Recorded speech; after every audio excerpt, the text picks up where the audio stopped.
So before diving into more complicated accretion dilution exercises and then ultimately the full-fledged model, let's just go through a basic accretion dilution exercise to give you a framework of what we're talking about. So this is the simplest type of accretion dilution exercise you're going to take or you're going to see. Let's make two assumptions here and then I'll sort of describe what you're looking at and then we'll go through it together.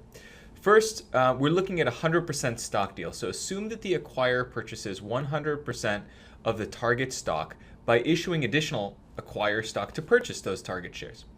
Also, let's assume just for simplicity that in this simple case, no premium is offered above the target's current share price. So ultimately our goal here is we see the acquire, we see the target, and what we're looking for is trying to understand what the accretion dilution is to the acquirer's earnings per share forecast based on this acquisition. So let me lay out the groundwork. We have the acquire share price at the announcement date is $25 a share, the target is 60.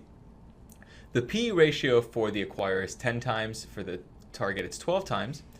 The EPS forecast for next year on a standalone basis, both for the acquirer and the target, is $2.50 and $5 respectively. Acquirer has 4,000 shares and the target has 1,000 shares. So the goal here is to try to figure out how this number is going to change once we sort of superimpose the target onto the acquirer, once the acquirer buys up the target. So first, a couple of easy questions. What's net income going to be next year? We can actually back into net income by looking at the fact that EPS is $2.50 and there's 4,000 shares outstanding. So net income for the acquirer, we're sort of moving from the bottom up this time. Instead of looking at a top-down income statement, we have 10,000 and the target has net income, implied net income of 5,000. Again, super simple accretion dilution exercise, which means that on a pro forma basis, when the acquirer acquires the target, the acquirer is going to see $15,000, is now going to have $15,000 of net income next year. Now remember, this is a 100% stock deal, and that's why there's no major adjustment to the net income, right? There's no incremental interest expense or anything. The major adjustment is going to be the incremental shares that the acquirer is going to have to issue in order to make this deal happen.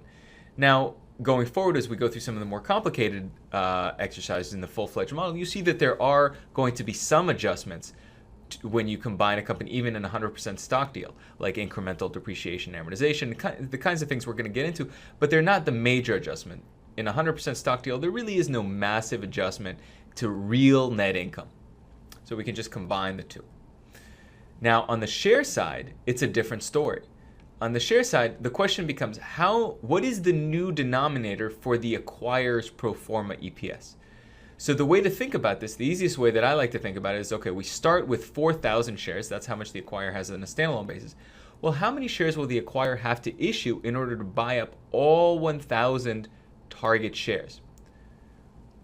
And that becomes a question of currency, right? The acquirer, each acquirer share is valued at $25. Each target share is valued at $60.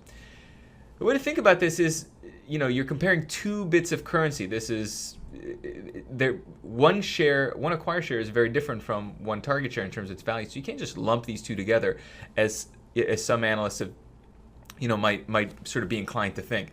Rather, you have to think about, okay, each one of these pieces of paper is worth $60. Each one of these pieces of paper is worth $25. How many of these pieces of paper do I have to issue in order to compel the target to give up one of their pieces of paper? Well, the answer is 60 divided by 25.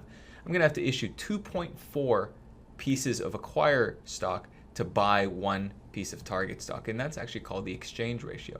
That 2.4, which you can calculate by simply taking the target shares, $60, and divide it by the acquire $25, and that gets you that 2.4. That's the exchange ratio, and that reflects how many pieces of acquire stock we have to issue to get a target stock. Well, there's 1,000 pieces of paper we need to buy, and it costs us 2.4 of every one of our pieces of paper, which means we're going to start with 4,000 and issue an additional 2.4 times the 1,000 target shares outstanding. Right? And so that gets us to a total of 6,400. Pardon the bad handwriting here. So that's the new denominator. So pretty simple, and then we just divide the 15,000 divided by the 6,400. So we have the denominator and the numerator. All right, and that gets us roughly to $2.34. We're going to round down. It's $2.34 and change. So $2.34, which means this deal, let's just fill in the rest of this to sort of be in line with the terminology. So the acquire shares were issued. The acquire had to issue 2,400 shares. The offer value, which is defined as the offer price, in this case there's no premium, so it's simply the $60 times the target shares outstanding of 1,000. So we're talking about the offer value is going to be 60K. And there are actually two ways you can arrive at the offer value. One is by looking at what the value is of the offer price, the target share, times the target shares outstanding that are being bought out.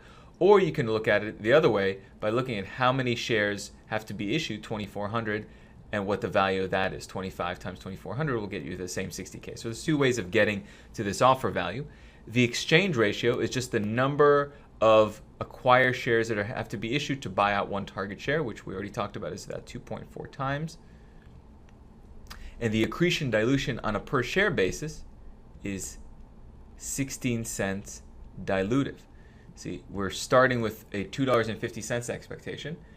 And this acquisition, despite the fact that we're lumping the two net incomes together, is actually leading to a lower pro forma EPS, and that's because we had to issue so many of our own shares.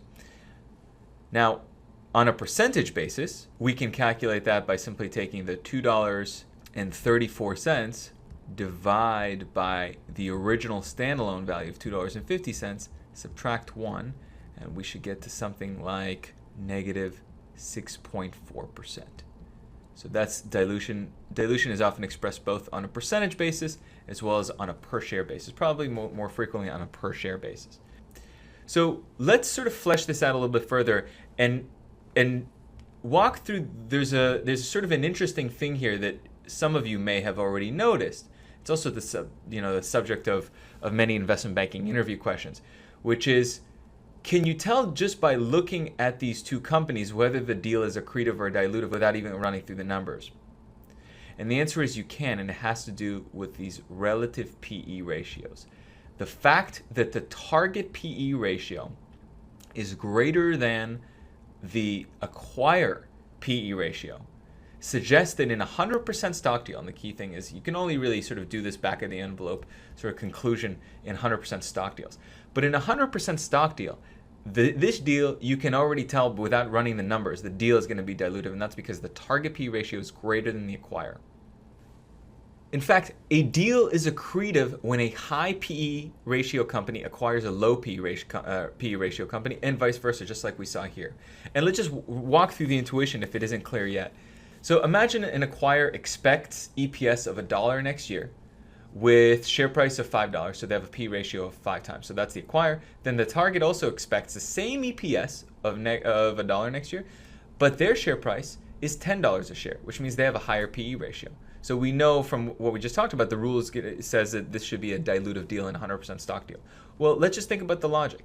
The logic is because the acquire has to issue 2 of its own shares to acquire 1 target share, that makes the deal dilutive, right?